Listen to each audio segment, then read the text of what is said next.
Hello friends, कैसे हैं आप लोग।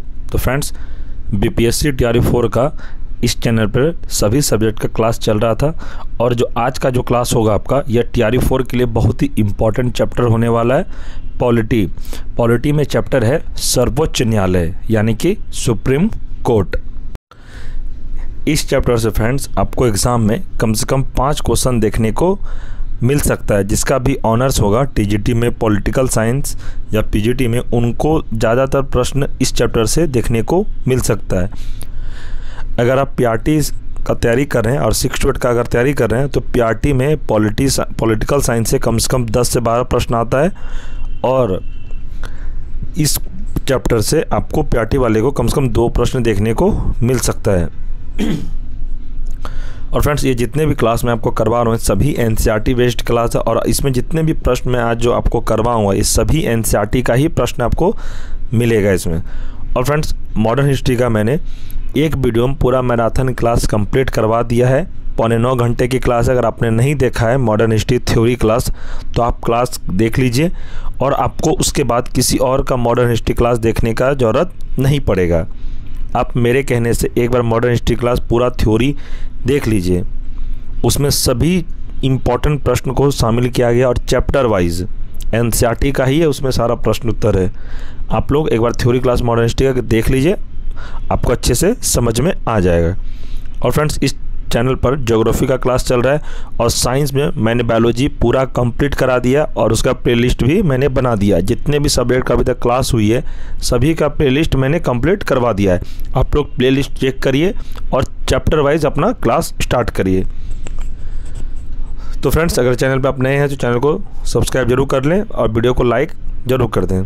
तो चलिए फ्रेंड्स, शुरू करते हैं। आज का हमारा पहला प्रश्न है, उच्चतम न्यायालय के अधिकार क्षेत्र को बढ़ाने का अधिकार किसके पास है? तो यह है संसद के पास। ध्यान रखिएगा इस प्रश्न को। आगे प्रश्न है, भारत के सर्वोच्च न्यायालय की स्थापना कब हुई थी? तो यह 28 जनवरी 1950 को हुई थी। आगे है, भारत के सर्वोच्च न्यायालय के कार्यवाहक मुख्य न्यायाधीश की नियुक्ति कौन करता है? तो यह नियुक्ति राष्ट्रपति करते हैं। ध्यान रखिएगा इस प्रश्न को भी। आगे है, सर्वोच्च न्यायालय में मुख्य न्यायाधीश सहित कुल कितने न्यायाधीश हो सकते हैं? तो यह 34 न्यायाधीश हो सकते हैं। आगे, दूरसंचार विवाद निपटान एवं अपील अधिकरण के निर्णयों को केवल सुप्रीम कोर्ट में चुनौती दी जा सकती है। आगे, उच्चतम न्यायालय के न्यायाधीशों के वेतन का निर्धारण किसके द्वारा किया जाता है? तो यह संसद के द्वारा किया जाता है। सर्वोच्च न्यायालय के न्यायाधीशों की नियुक्ति किसके द्वारा की जाती है? तो यह राष्ट्रपति के द्वारा की जाती है। आगे, उच्चतम न्यायालय के न्यायाधीशों की संख्या में वृद्धि करने की शक्ति किसे प्राप्त है? यह है संसद को। आगे है, उच्चतम न्यायालय के न्यायाधीशों की किस प्रक्रिया के द्वारा हटाए जा सकते हैं? यह हटाए जा सकते हैं राष्ट्रपति के द्वारा संसद की अनुशंसा पर। इम्पॉर्टेंट पॉइंट है कि सेवानिवृत्ति यानी कि रिटायरमेंट के पश्चात सर्वोच्च न्यायालय के न्यायाधीश किसी भी न्यायालय में वकालत नहीं कर सकते हैं।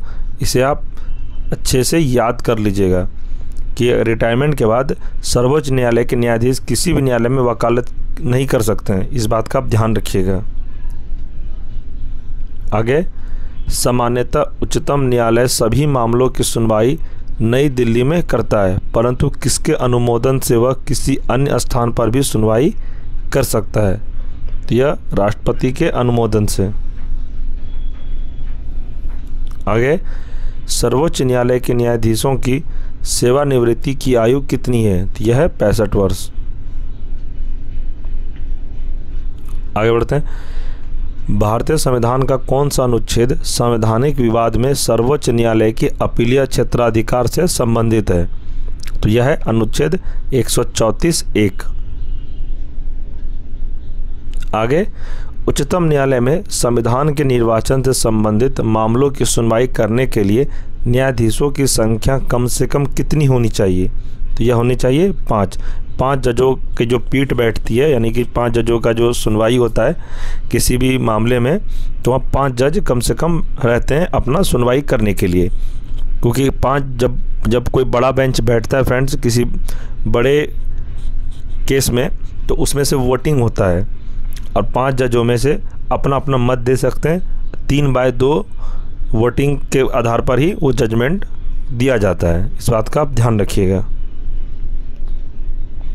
आगे प्रश्न है, केंद्र और राज्यों के मध्य होने वाले विवाद का निर्णय करने की भारत के उच्चतम न्यायालय की शक्ति आती है, तो यह किसके आते हैं? इसकी मूल अधिकारिकता के अंतर्गत।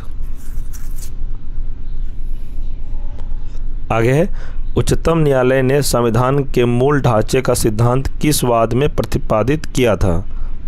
तो यह किया था केशवानंद भारती बनाम केरल राज्य 1973। आगे है, केवल सर्वोच्च न्यायालय में तदर्थ न्यायाधीशों की नियुक्ति का प्रावधान है। इस बात का आप ध्यान रखिएगा। आगे प्रश्न है, संविधान का कौन सा अनुच्छेद उच्चतम न्यायालय को उसके द्वारा दिए गए निर्णय अथवा आदेश के पुनरावलोकन हेतु अधिकृत करता है? तो यह करता है अनुच्छेद 137।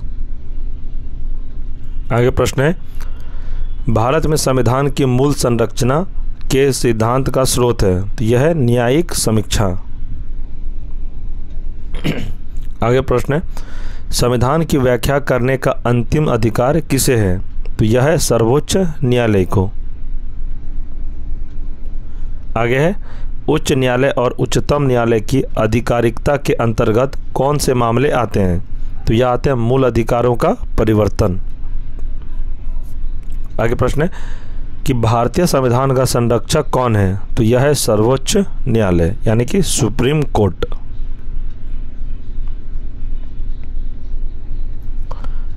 आगे प्रश्न है कि भारत के प्रथम दलित मुख्य न्यायाधीश कौन थे?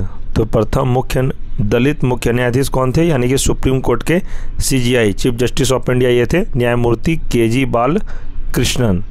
यह TRE 4 के लिए इम्पोर्टेंट हो सकता है आपके लिए। आगे है, संविधान की व्याख्या से संबंधित सभी विवाद सर्वोच्च न्यायालय के समक्ष किस अधिकारिकता के अंतर्गत आते हैं?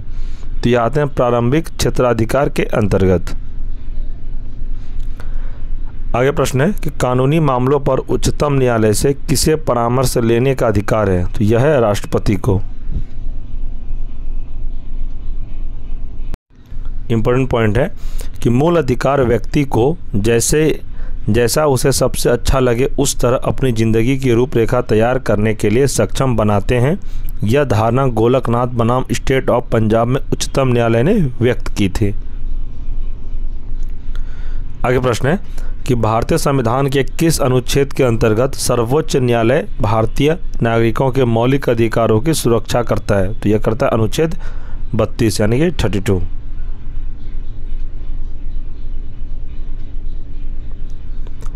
आगे प्रश्न है, सर्वोच्च न्यायालय के न्यायाधीश नियुक्त होने के लिए किसी व्यक्ति को कम से कम कितने वर्ष तक उच्च न्यायालय में वकालत करनी चाहिए? यह है 10 वर्ष। इम्पॉर्टेंट पॉइंट है कि न्यायिक पुनरावलोकन का अर्थ यह है कि सर्वोच्च न्यायालय राज्य के ऐसे कानून जो संविधान के विपरीत हो उसे असंवैधानिक घोषित कर सकता है। आगे प्रश्न है, भारत के न्यायालयों में से किसे अभिलेख न्यायालय माना जाता है? तो यह माना जाता है उच्च न्यायालय एवं उच्चतम न्यायालय को। आगे प्रश्न है, लोकहितवाद की संकल्पना का उद्गम किस देश से हुआ था? तो यह हुआ था संयुक्त राज्य अमेरिका। इंपॉर्टेंट पॉइंट है कि भारत का सर्वोच्च न्यायालय एक अभिलेख न्यायालय है। इसके सभी निर्णयों का साक्ष्यात्मक मूल्य होता है और इस पर किसी भी न्यायालय में प्रश्न चिन्ह नहीं लगाया जा सकता। इस बात का ध्यान रखिएगा। तो फ्रेंड्स, इस चैप्टर से रिलेटेड जितने भी इम्पोर्टेंट प्रश्न थे मैंने इस वीडियो में कंप्लीट करवा दिया और आपको यकीन में बताता हूँ फ्रेंड्स, आप यकीन रखिए सर्वोच्च न्यायालय यानी कि सुप्रीम कोर्ट से रिलेटेड आपको जितने भी प्रश्न पूछे जाएंगे आपका एक भी प्रश्न नहीं छूटेगा, क्योंकि जितने प्रश्न मैंने आपको इस वीडियो में कंप्लीट करवाए सभी एनसीईआरटी के प्रश्न थे और ये सभी प्रश्न इम्पॉर्टेंट प्रश्न थे और इससे बाहर आपका एक भी प्रश्न नहीं आएगा। जितना मैं करवा दिया इसी से आपका सारा प्रश्न आ जाएगा एग्ज़ाम में देखने को। और जितने भी मैंने अभी तक क्लास करवाया सभी सब्जेक्ट का, आप लोग अच्छे से क्लास करने के बाद प्रीवियस ईयर ज़रूर आप प्रैक्टिस सेट करिएगा। आपको पता चल जाएगा जब आप सेट लगाइएगा कि हमारे क्लास से कितना प्रश्न पिछले बार भी पूछा गया था और आने वाले एग्ज़ाम में भी पूछा जाएगा। आप इस बात का भरोसा रखिए, क्योंकि फ्रेंड्स मैं जितना क्लास करवा रहा हूँ सभी आपको एनसीईआरटी का ही क्लास करवा रहा हूँ। आप लोग ज्योग्राफी का भी क्लास कर सकते हैं, प्लेलिस्ट मैंने बना दिया है, चैप्टर वाइज आप क्लास करिए। बायोलॉजी में मैंने पूरा बायोलॉजी चैप्टर कंप्लीट करा दिया एनसीईआरटी का और उससे आपका बायोलॉजी में एक भी प्रश्न बाहर नहीं जाएगा। जितना मैंने बायोलॉजी का क्लास करवाया उसी से आपका सारा प्रश्न एग्ज़ाम में देखने को मिलेगा।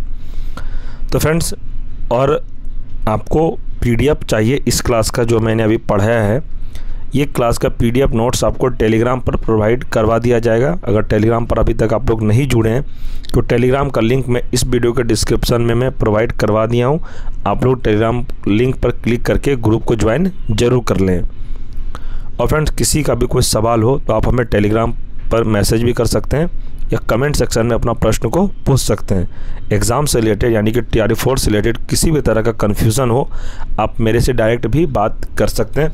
मैंने बहुत स्टूडेंटों को अपना कॉन्टैक्ट नंबर भी दे रखा है हर वीडियो में। अगर आपके पास हमारा कॉन्टैक्ट नंबर नहीं है तो मैं अभी आपको दे देता हूँ, आप लोग इसको सेव कर लीजिएगा। लिखिए 9709427320 9709427320। ये नंबर आप सेव करके रख लीजिए। आपको किसी भी तरह का डाउट हो एग्ज़ाम से रिलेटेड या फिर कुछ भी यानी पीडीएफ नोट्स से रिलेटेड, अगर आपको कोई पीडीएफ नोट्स जो मैंने प्रोवाइड करवा दिया आपको नहीं मिला है तो आप मुझे डायरेक्ट व्हाट्सएप मैसेज भी कर सकते हैं, आप मेरे से कॉल पर भी बात कर सकते हैं। आपको एग्ज़ाम से रिलेटेड कोई भी कन्फ्यूज़न हो या किसी भी तरह का दिक्कत हो आप मुझे मैसेज कर सकते हैं, मैं आपको रिप्लाई ज़रूर दूंगा। और फ्रेंड्स, अच्छे से तैयारी करिए और TRE4 ज़रूर आएगा, ये आप कंफर्म रखिए। 100% कहता हूँ फ्रेंड, बहुत सारे सीटें आएंगे सभी क्लास के लिए, PRT से लेके PGT तक। आप लोग अच्छे से बस तैयारी करिए और TRE4 में एक सीट को कंफर्म करिए। उसके बाद TRE5 नहीं आएगा, आप लिख लीजिए इस चीज़ को, क्योंकि इलेक्शन हो जाने के बाद सरकार सो जाती है। इसलिए कहता हूँ फ्रेंड्स, एक मौका आपके पास लास्ट चांस है। अगर जिसका TRE3 में रिज़ल्ट नहीं हुआ आप लोग जी जान लगा दीजिए तैयारी करने में, क्योंकि जॉब हो जाने के बाद फ्रेंड्स एक सिक्योर हो जाता है लाइफ। मुझे पता है कि ज़्यादा सैलरी नहीं है, लेकिन एक आदमी को घर चलाने के लिए बहुत है एक सैलरी में। आप कोई भी क्लास का तैयारी कर रहे हो, बस एक जॉब हो जाने के बाद फ्रेंड्स एक पर्सनैलिटी अलग होता है। तो फ्रेंड्स, अच्छे से क्लास करिए और अपना एक सीट को बुक करिए। तो फ्रेंड्स, मिलते हैं हम लोग नेक्स्ट वीडियो में, तब तक के लिए जय हिंद जय भारत।